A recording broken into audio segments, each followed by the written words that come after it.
This is the Lone Crater YouTube. We hope this video helps. You begin by powering down and unplugging everything from the drive. Make sure you wear an anti-static strap or touch a grounded metal object. Static destroys components. Once done, remove any mounting brackets or trays holding the SSD. Use the correct screwdriver, Torx, or Phillips and keep screws in a small container.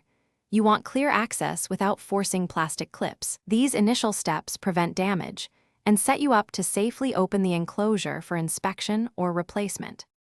Once the enclosure is accessible, inspect for hidden screws under labels or rubber feet and remove them. If no screws, insert a plastic pry tool into a seam and gently work around. Slow, even pressure releases clips without cracking the case.